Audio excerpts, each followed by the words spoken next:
happened there? AB got the tech? I know. Wait, what? I got the tech? I didn't know that. Oh, First of all, I know. let's not make it anything that it's not.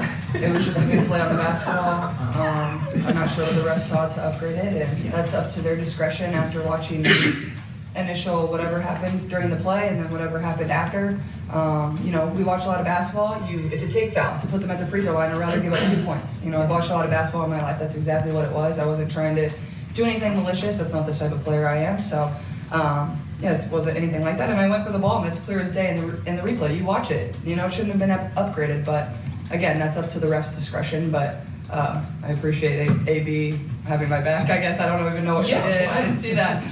Well, girl, Have fun playing that fine. can I get out? I got it. Sorry. No worries. A monumental record was fundamentally shattered on the hardwood. A deeply crucial basketball game was tragically, inexplicably lost. And somehow, in the completely chaotic, emotionally turbulent aftermath of May 28th, 2026, the devastating, heartbreaking loss became the absolute singular story that anyone in the entire American sports media landscape could actually bring themselves to talk about. On a night when generational superstar Caitlin Clark achieved a statistical milestone that completely, permanently rewired the foundational history of the Women's National Basketball Association, the rightful celebration was entirely, ruthlessly hijacked. It was completely hijacked by terrible, controversial, and deeply frustrating officiating. It was not just ruined by whistle-swallowing referees who seemed determined to look the other way. It was hijacked by a rival player suddenly having the absolute, undeniable defensive game of her entire professional life. But most alarmingly, most shockingly, and most unforgivably, the night was completely derailed by a series of truly baffling, head-scratching coaching decisions that left die-hard Indiana Fever fans completely speechless, furious, and demanding immediate accountability from the front office.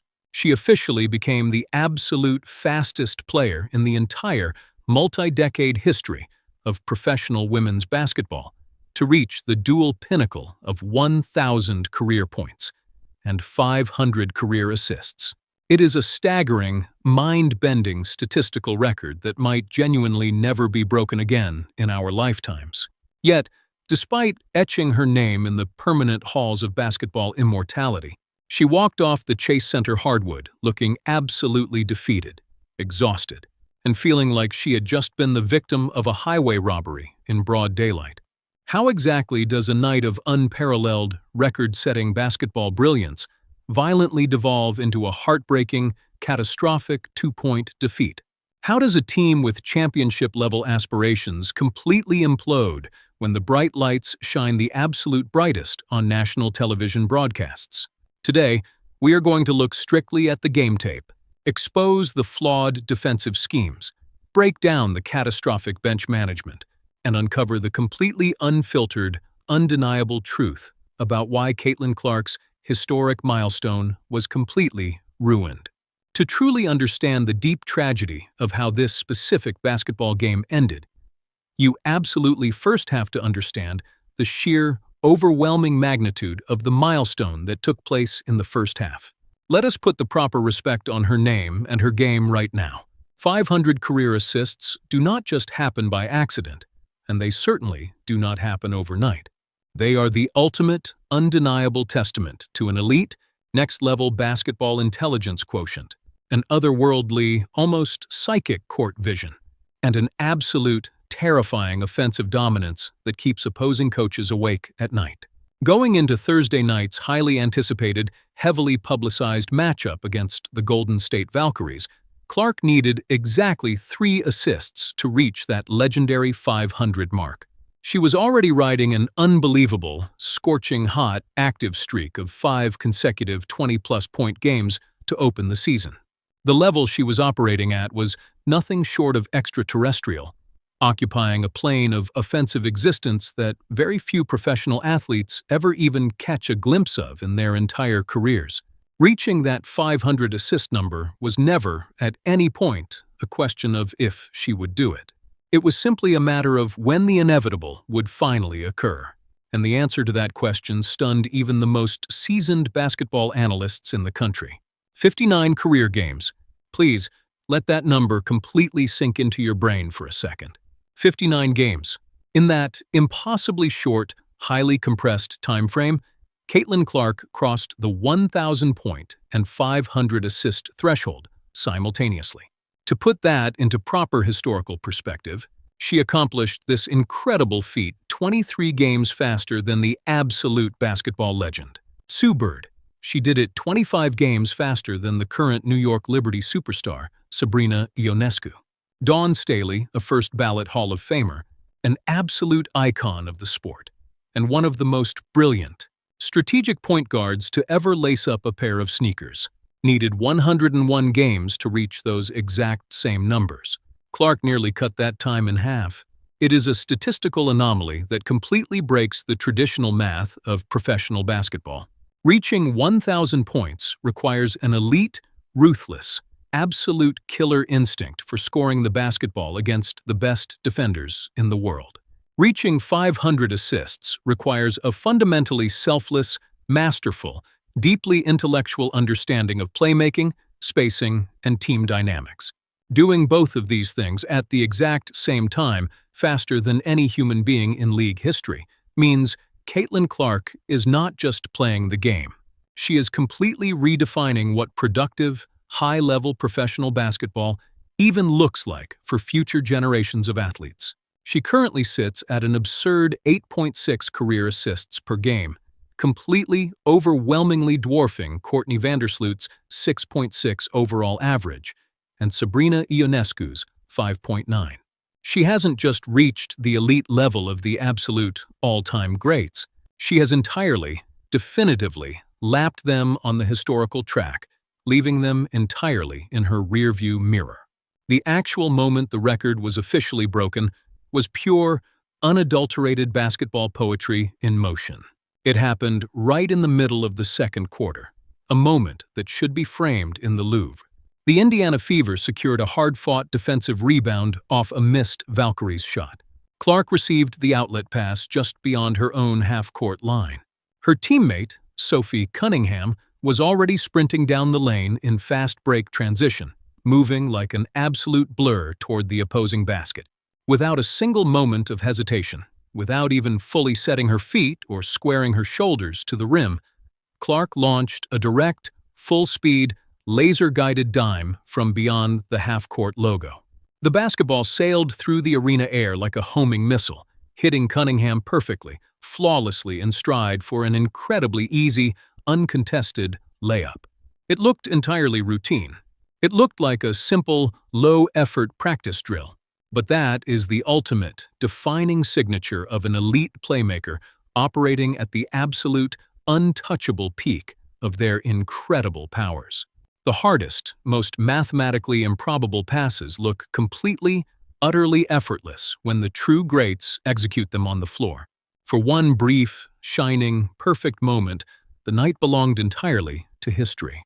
The sports headlines were essentially writing themselves in newsrooms across the country.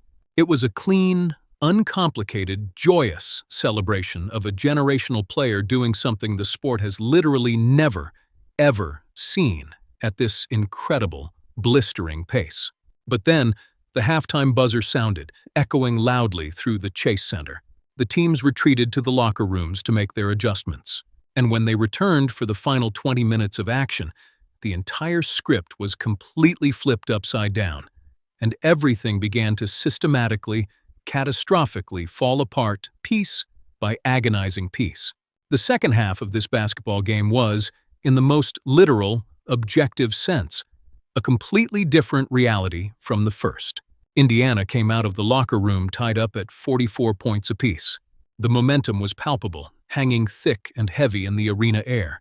The genuine belief that the Fever could march into San Francisco, handle their business, and steal a crucial, statement road victory against a tough opponent was absolutely real and validated by their solid first-half play. But the officiating crew, the individuals specifically tasked by the league with maintaining fairness and competitive balance, clearly, undeniably, had a completely different, highly controversial agenda in mind for the final 2 quarters. Caitlin Clark spent the entire third and fourth quarters doing exactly what she does best: putting her head down, driving aggressively into the painted area, relentlessly attacking the defensive gaps, and forcing the issue to create scoring opportunities for her team. But the foul calls, the standard whistles that universally accompany such highly physical drives in any professional basketball game, completely, inexplicably evaporated into thin air. She drove hard to the rim time and time again. She absorbed brutal, highly physical, bone-rattling contact from the Valkyries' tough, unapologetic interior defenders. And time after time after time, she watched the play continue without a single, solitary whistle from the officials standing just feet away. The frustration wasn't just visible on her face, it was completely radiating through the national television broadcast, deeply infecting the fan base and entirely changing the emotional and psychological complexion of the ballgame. And here is the absolute kicker, the part that truly infuriates basketball purists watching the sport today. This was not an isolated incident. This was not just a random bad night for a struggling officiating crew. This was a disturbing, highly documented, and extremely controversial pattern of behavior. Just 6 days prior to this disaster, on May 22nd, Clark faced these exact same Golden State Valkyries. In that previous matchup, television cameras clearly caught her absolutely screaming at the officials in sheer, unadulterated disbelief over blown calls. Right before halftime of that game, Valkyries forward Janelle Salon visibly, undeniably shoved Clark directly in the back after a play had concluded. When Clark understandably, instinctively reacted to the unprovoked physical altercation, the officials absurdly slapped both players with a double technical foul. Clark absorbed the aggressive, cheap hit, yet the Indiana Fever got absolutely 0 free throws out of the exchange. That was the specific game where Clark delivered the legendary, viral quote we played at the very start of this video, knowing full well she was about to be heavily fined thousands of dollars by the league front office just for stating the absolute, undeniable, obvious truth. The referees were consistently terrible. Fast forward back to the May 28th disaster at the Chase Center. The disturbing pattern did not stop. It actively escalated to a breaking point. Clark was slapped with a highly questionable, soft, technical foul simply for arguing a clearly missed call before the halftime break. Then, to add massive insult to injury, she was handed a flagrant foul in the highly contested fourth quarter. Both of these massive, game-altering penalties occurred in the exact same game. She shot a perfect, flawless 8 for 8 from the free throw line across the entire night. But only 8 total attempts? In a physical, grueling, trench warfare type of game where she was relentlessly targeted, constantly hacked, grabbed, and physically battered in the paint on almost every single offensive drive? The massive, glaring discrepancy between her aggressive offensive paint touches and her actual, awarded trips to the charity stripe was completely, fundamentally unacceptable and entirely altered the competitive balance of the entire matchup. And here is the most brutal, undeniable, mathematical fact of the entire night. The technical foul assessed to Caitlin Clark by the officials directly explicitly cost the Indiana Fever 2 points on the scoreboard. The final, heartbreaking margin of the basketball game when the final buzzer sounded? Exactly 2 points. This is not some wild, unhinged conspiracy theory invented by toxic, overzealous internet fans wearing tinfoil hats. This is a direct, mathematical, completely undeniable, documented connection between a terrible, inconsistent officiating environment and the final outcome of a professional basketball game with massive playoff seeding implications. The environment surrounding Caitlin Clark is simply, objectively, not neutral. She is treated completely differently by the whistle. She is officiated on a completely different, far harsher standard than her peers. And it is, legitimately, actively costing her team crucial, hard-fought victories in a league where every single game matters immensely to the final standings of the overall season. But to blame this entire heartbreaking, catastrophic loss solely on the men and women wearing the striped shirts would be a massive, unforgivable disservice to the absolute masterclass defensive basketball clinic put on by Golden State's Veronica Burton. We have to speak plainly here. We have to be completely objective, without the heavy, blinding bias of our immense frustration clouding the actual, verifiable facts on the hardwood. Veronica Burton was an absolute, terrifying menace on Thursday night. She was the ultimate, unstoppable villain to Indiana's heroic narrative, playing the role of the ultimate spoiler to absolute, terrifying perfection. She completely dropped a staggering, highly efficient 25 points and recorded a shocking, career-high 5 blocked shots on the defensive end. And guess exactly who 3 of those 5 blocks were, explicitly, forcefully against. You guessed it, Caitlin Clark. This included the pivotal, absolute momentum-killing, soul-crushing defensive rejection in the fourth quarter that stopped Indiana's most dangerous, threatening comeback run completely dead in its tracks. Burton was absolutely everywhere, perfectly playing the passing lanes, fiercely contesting jump shots, and making life a complete, living nightmare for the entire Fever offense for 40 full minutes. You can sometimes, occasionally, survive bad, inconsistent referees if you play perfectly otherwise. You can even occasionally survive an opposing role player suddenly turning into prime Michael Jordan for one random, highly anomalous night. But you absolutely, fundamentally, cannot, under any circumstances, survive terrible, baffling coaching decisions in close, high-pressure games. And at some point, the intense, unyielding spotlight of blame has to firmly turn away from the players on the court and focus directly, intensely, on the Indiana Fever sideline. Head coach Stephanie White's critical decisions in this particular game were not just slightly confusing. They were mathematically, strategically, and logically indefensible from every single conceivable angle.